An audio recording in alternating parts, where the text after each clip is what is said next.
Good afternoon, everyone. We hope you've enjoyed the morning so far and really gotten something out of our tremendous speakers and all the terrific topics that they've covered. And I just wanted to introduce myself. My name is Kareem Sadek, and I'm the director of the Childhood Cancer Survivor Program at the University of Minnesota and the Masonic Cancer Center and the Masonic Children's Hospital. And just thank you again for taking the time out this morning to join us and participate in our conference and hopefully get a lot out of it. So I'd like to take this moment also to thank all of our sponsors for making this possible and allowing us to offer this to all of you with no charge or cost, particularly our Moonshot sponsors, Pfizer Pharmaceuticals, as well as the Children's Cancer Research Fund. And again, also extend a big thank you to all of our speakers. Without them, we wouldn't have this great content and information to share with you all. So we greatly appreciate your time and being a part of this. And then lastly, I want to remind everyone, our exhibitors will still be around both after the conference this afternoon, as well as throughout this entire weekend, sharing their information and great resources for anyone who's interested. So this time I'd like to introduce our closing speaker, Mindy Dykes. Mindy is the Community Outreach Coordinator for the Children's Cancer Research Fund, and more importantly, the mother of a childhood cancer survivor. She is a dynamic and engaging speaker, and this afternoon she will share her personal stories and insights into the triumph and tragedy through her own son's journey with brain cancer. I've known Mindy and had the great pleasure of working with her for many, many years. And I can say with great gratitude, thank you, Mindy, for sharing your story and sharing your words, which I know will be inspiring to all of us. And most importantly, so heartfelt and genuine about your journey and what you've been through and what your family's been through. So thank you, Mindy. We look forward to hearing your remarks, and the floor is yours. Thanks, everybody. You made it. You have made it this far into your day. Welcome. I am so happy to be here, and I'm so proud of you for showing up today, taking the time, educating yourself about survivorship, giving yourself the opportunity to learn more and to grow more. And it's just super awesome that you're here. Also, a shout out to any of you who can still remember your childhood phone number, but not the password you created yesterday. You are my people, and I completely get that. In technology and all of the things that we are learning in this new age is just mind-boggling at times, but we're figuring it out one day at a time. I am in front of you today because we have something in common. We have all had that moment in our life where that chessboard has been ripped and flipped out of our hands and the pieces have scattered all over. We have had that moment in our life that we know nothing is going to ever be the same again. And many of us most likely have probably had that moment more than once. That is what life brings us. Today, in Surviving Survivorship, I want to talk to you about some of the things that I have learned that have helped me, that I use as tools in surviving survivorship, in expecting the unexpected. But before I get into those things and those tools, I want to give you a little bit of history about some of the events that have happened in my life thus far. We're going to go back 17 years ago when we were expecting our first son, Christopher Gabriel, and on our 40th week checkup at our doctor's appointment, we couldn't discover a heartbeat.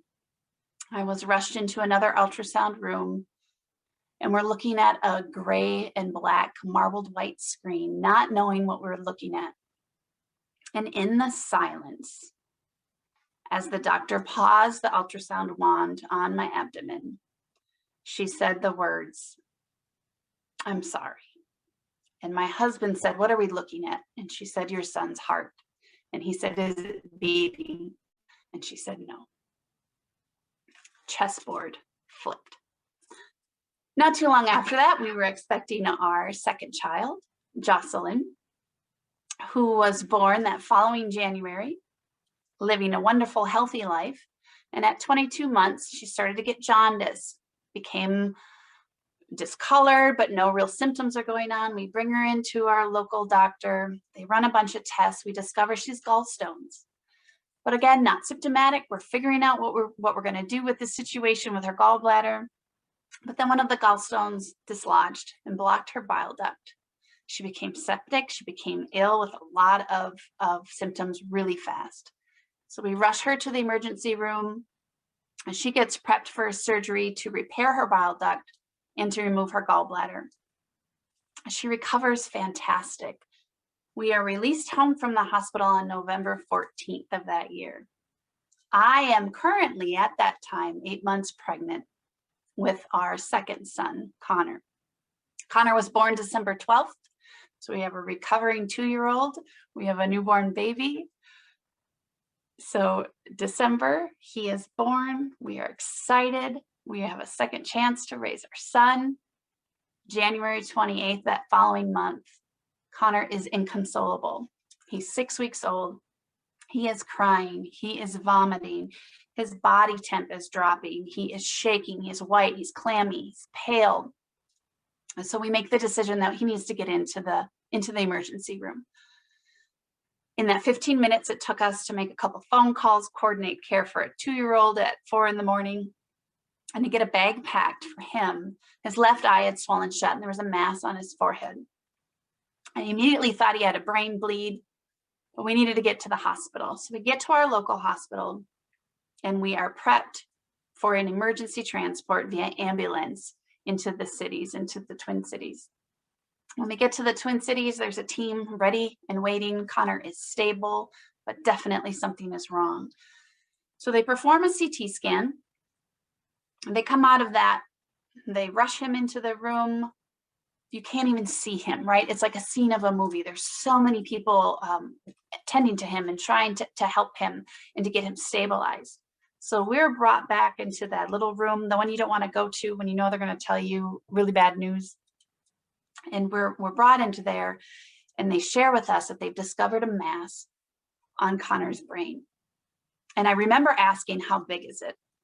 And the doctor said it's large. And then we wanted to see it. We wanted to see these images that they've taken. And so they're sharing with us that Connor needs to be prepped for emergency brain surgery. They've paged the neurosurgeon, they've paged a surgical team. And we also said yes for the request to page the hospital chaplain.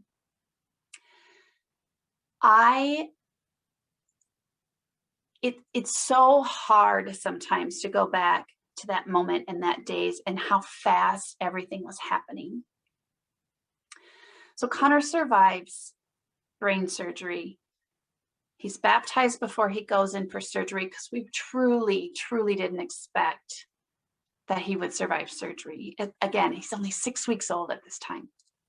So 4 days later, while he's recovering in the intensive care unit, we're given the diagnosis of congenital glioblastoma multiforme stage 4. Very, very deadly, very aggressive brain cancer. We are prepped to begin chemotherapy and that he would require a bone marrow transplant. At the time, Connor was the youngest ever harvested at the University of Minnesota. He was only 3 months old at the time. We were able to prep stem cells to get him through therapy, through his BMT. I am so happy to share that little Connor is now 14 years old, and he is rocking our world every day. So, with a small glimpse of those crises and trials that were kind of on top of one another for all of those years, and with the ongoing challenges that we have with Connor, I've really had a lot of time to really think about, what do I do when that board gets tossed, when all of those pieces scattered? How do I navigate that? And not only that, how have I figured out which pieces are worth picking back up? Because again, as I've mentioned, we know that the landscape's changed, everything's changed. You're not going to go back to how you were or who you were before these moments come into your life. So I have figured out 3 main things that I do on a regular basis when I'm navigating life's challenges. The first thing is one that you've probably heard before, and that's seeking gratitude. Seeking joy, seeking gratitude in all things. I think it's fairly easy to find gratitude in things that are common and joyful in nature. So for me, something that brings me immense gratitude is a warm cup of coffee in the morning. It just makes me so happy and full and just good energy. And I just love it. And I fill mine with a bunch of French vanilla creamer because that's what makes it even better for me. And I try to limit the joy that comes from multiple cups of coffee, but that's a really easy thing that brings me joy. Other things that I can find gratitude in is rain, the smell of rain. Spring rain, I think, is phenomenal. Definitely any sunrise or sunset. I'm not as much of a morning person as a night person, so I would probably say out of the 2, I would pick the afternoon, evening sunsets. But those things, or even just the saying we've heard, stop and smell the flowers, to see the beauty in flowers, in nature, are I think really easy places that you can focus on gratitude. I think a harder time to find gratitude are in some of the broken bits or the dark bits, when things are not naturally a joyful gratitude feeling. And to find joy in the dark and the gratitude, it takes practice. It takes time with that lens of looking through life with a gratitude lens. So an example for me would be Connor's challenges. So we, of course, celebrate every day that he is a 14-year survivor and he's amazing and he is here. And joy in hearing his voice, just the simple, hi, Mom. It's amazing, right? So much gratitude to that. But in his challenges, he has hearing loss. He has some vision loss from his optic nerve that was severed. He's got cognitive delays. He has an education plan that is, I think, a total of 16 people now of professionals that help him on day-to-day basis at school, and a seizure disorder. So Connor has been plagued with multiple seizures for many years. He has 3 different types that he presents with. And we even got a break for 2 years. His seizures were under control, and unfortunately, this last fall, they came back. So in Connor's challenges, I could easily find myself feeling doubtful and sad and full of despair when I see him struggle to hear certain things, when I see him hesitate to chime in conversation, whether it's with adults or peers his age, because he's afraid he hasn't heard them right, or that he doesn't comprehend what he's saying or what they're saying. But what I see is how strong and resilient he is. Yes, he might have to work harder in those moments and to get that support to participate, but he shows us how strong he is, and there's so much gratitude in getting to see that. And sometimes some of his challenges can show up pretty funny. One example of that, when he was quite a bit younger, I had asked him to put his plate into the dishwasher, and he gave me this really funny look, and I was trying to discern, is he not wanting to do the small chore that I've asked him? Is he confused? Did I give him too many steps? And he just started laughing, and he said, Mommy, that's so funny. Why would I put my face in the dishwasher? And I was like, oh, you didn't hear me right. I said plate, which he thought was even funnier that I said plate and not face. So even in some of those challenging moments where you could interpret them as struggling, I see that Connor's strong and he's resilient and he's just amazing in those moments. Then there's finding gratitude in some of the really dark, heavy stuff. And it was just 2 weeks ago that we're in our night routine. I'm tucking Connor in. I'm telling him good night. I love you. Also, life advice, always say goodbye, always say good night, and always say I love you. So we set, he's got his fan on, he's got everything situated just right. And he said, Mom, who's going to take care of me when you and Dad die? Oh, that is a really big question to ask, not only at bedtime, but anytime. That's one of those questions that just take your breath away. So how did I find the gratitude in that? Well, first of all, full disclosure, my response was, wow, that is a really big, but also good and important question that I would like to talk to you about in depth tomorrow after I've had my cup of coffee. But also reassuring him that there will always be, so the short answer, somebody there to love you and to care for you. And you are amazing and you are special. And hopefully your dad and I are not going to die for many, many, many years, and that we are going to live to be very old people and that you will be a very old man. But what was so unique about that question, after I caught my breath, was he is thinking about his future. And that is new. That is not something that Connor has done previously. And that shows me that he's curious and he's growing and he's picturing himself in his future years. He's contemplating those things. And that is a huge gift that he is giving us as he's gotten older and able to articulate more of those things that he's thinking about and feeling.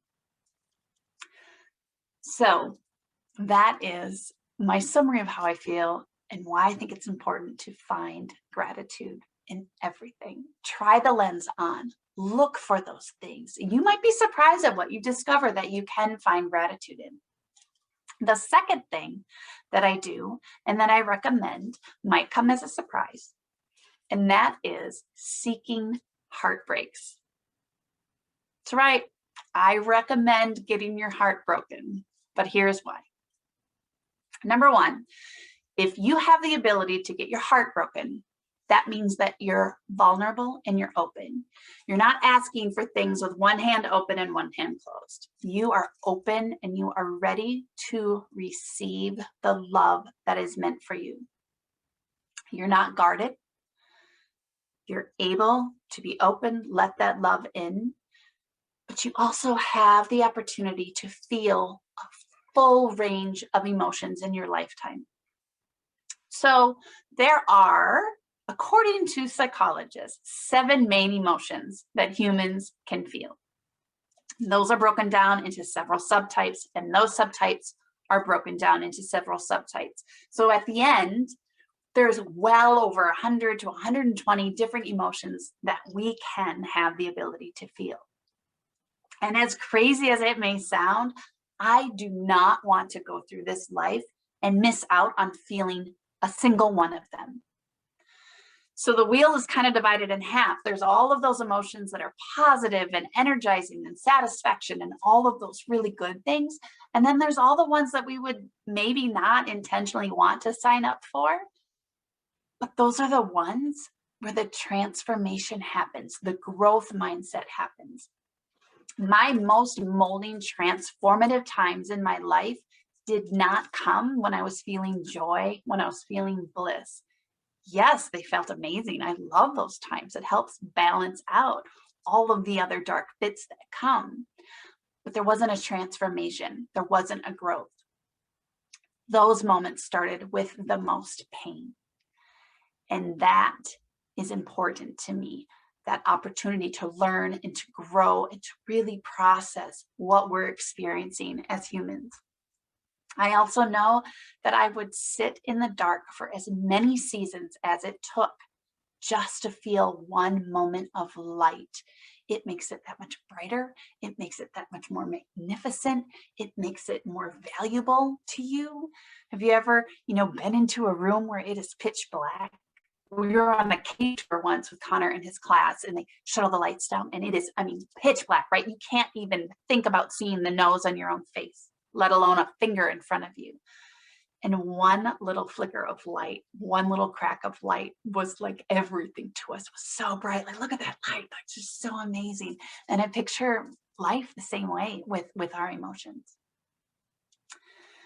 The third thing that I recommend, and I think this one is probably the most challenging of all.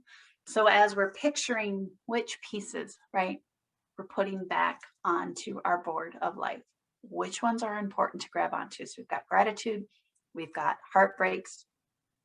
We also have this concept: let go of outcome. Really hard thing to do. Takes a lot of intention and practice. I get that. I get that it is our nature to want to have certainty, to want to have control, to think that we can navigate and mitigate things to get the desired outcome that we want for ourselves. So here's why I recommend trying to let go of outcome. I believe that if you are on a fixed spot, a fixed destination, a known path, this is where I'm going, that you'll fall short, or that you won't naturally get on the path that you should or could be on. I think that it helps us stay present. So we're not distracted by where we're going, what's coming, worrying about tomorrow. We're staying present in today with what we have. I also try to not should and shouldn't. And I know I just said a should, because number one, I believe that you shouldn't on anybody ever, but it's not helpful. It doesn't, it's irrelevant. Like should and shouldn't, like it doesn't work. It doesn't exist. There's no crystal ball into our time glass of what should or shouldn't happen. I know that I've heard many people say children shouldn't pass away before adults, and that's what happened to us. That's exactly what happened, and I don't believe that shouldn't have happened for us. It transformed us in an amazing way. I also think that to help get to that concept, that idea of letting go of outcome, it is really beneficial, and I do this every day. I do not let myself use and think the words when and after. So those time reference words. So if we have the mindset, when this thing happens, I'm going to feel happy. When this thing happens, I'm going to feel joy. When Connor's seizures are under control, I'm going to feel great. And then with the afters, it's the same concept. So after I am done with this certain thing, I'm going to feel better. After this thing happens, I'm going to feel complete. After this thing happens, I'm going to get on with living my life and seek joy and seek gratitude and go all in on my personal relationships and love wildly. So we're controlling the outcome when we put all those stipulations on it. And sure, I still technically use the words, right? So when we do this, we're going to go to this, when you're talking about errands and things like that. And at what time are we going to do this? But when you're talking about what you're emotionally investing in, if I put all of my emotional chips in, I'm going to feel joy after Connor doesn't have seizures for a day, I would never be having joyful days. because there's no guarantee. And it's actually more likely that he is going to have seizures. Right now, he's having anywhere from 3 to 5 a day. So it's more likely that he is. But if I put all my chips in that, I'm going to be so sad and disappointed and feel like we're coming up short. And we're not. We're not at all. These are things that are outside of our control. And there's other things that put you in present when you let go of that outcome, when you really, really start to utilize that. It's uncomfortable because uncertainty is uncomfortable. And by human nature, we want to know what's going to happen. We want to know what we're certain of. But here's the unique thing about uncertainty. It actually creates more room for happiness. So think about spoiler alerts, whether it's in a movie that you're going to watch, or maybe it's some light gambling, maybe it's in a book you're going to read. If you already knew what was going to happen, you'd have less happiness because it wouldn't be as exciting and fulfilling. You'd know there would be no uncertainty. One time, Connor asked me the question in the car, Mom, what if there was no pain? I was like, oh, you're right. He's got good questions, you guys. He really does. Wow. Yeah, let's talk about that. What if there was no pain? And I said, what do you think? Do you think that we would feel the same value in happy feelings and in joy if we didn't have pain, whether that's physical or emotional? And so we got to talk about that because I know from my life experiences that if everything had always just worked out and everything was 75 and sunny all the time, it wouldn't become that special anymore. Right? That's what we'd be used to. That's what the expectation would be. And I don't find that exciting, and I don't find that fulfilling. And I like the variety, right? Like the emotions I was referring to. I want to feel all of those. There was a moment that I realized when we lost a game that we had spent so much time planning for his arrival, which, yes, you have to do. If you're expecting a child to come into this world, there are things you have to figure out. We had never been parents before. We had to figure out not only things like what to name our child, but what kind of clothes was he going to wear? Were we going to breastfeed? Were we going to bottle feed? Were we going to pump? What kind of crib do we get, right? We're reading reviews, and I'm reading my books about all of these things about how to take care of an infant and how they should sleep and how we should swaddle, and hours, months, 9 months of preparing. And in 1 second, none of that mattered. Vanished in an instant because he wasn't here anymore. And we weren't going to have to figure out how to do any of those things. And I am telling you, for myself in that moment, I learned immediately how to let go of outcome. Immediately present in the moment and very aware that something magnificent was happening that was out of my control. And what he taught myself was way bigger than anything he could have taught us about caring for a newborn child. It shaped and molded me in a way so profoundly that all of the other future crises that came, I could go back to that moment and remembered that I had delivered a stillborn child and that I could do this next hard thing because I've done hard things before, and I can do this.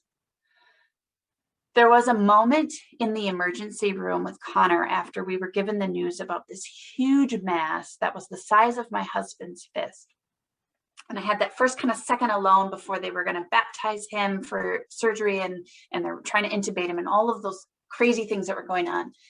And I looked up at the ceiling and I had this thought, who am I going to meet this time? And I remember thinking, that is the weirdest thought to have. What do you mean, who are you going to meet this time? Your son is like fighting for his life right now. Shouldn't you be thinking, there, I was shooting on myself, you should be asking him to live and that he survived surgery. But and it was almost as if I was letting go of outcome. I didn't know how the surgery was going to go, but I knew that this was very familiar in that moment of there is something really big happening that I am being front row seated for, and I'm going to be present, and I'm going to be open, and I am curious about how this is going to change our lives.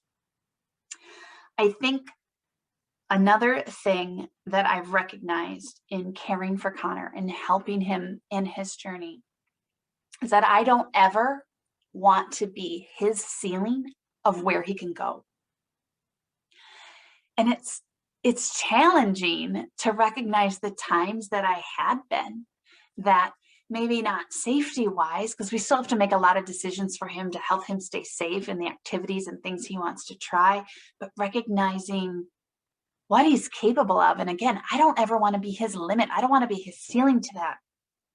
I had done an interview my husband and I had years ago. So I think Connor was close to 3 or a little after 3 at the time. And my dream for him at that time is a little disturbing to me now. My dream for him at that time was that he would get on the school bus like everyone else his age and not be, look, or act any different. And I literally said the words that he would just blend right in with his peers. At the time, that made sense to me. I got that. Like, yeah, I just want him to be included. I just want him to fit in. I don't want him to be called out and to be different. And boy, has that shifted, because Connor is very different. He does not blend in with his peers. And it is the most beautiful unblending I have ever witnessed in my life. Connor teaches us more every day than I could have ever imagined learning about myself, about relationships, about what's important, about which pieces to put back on that board.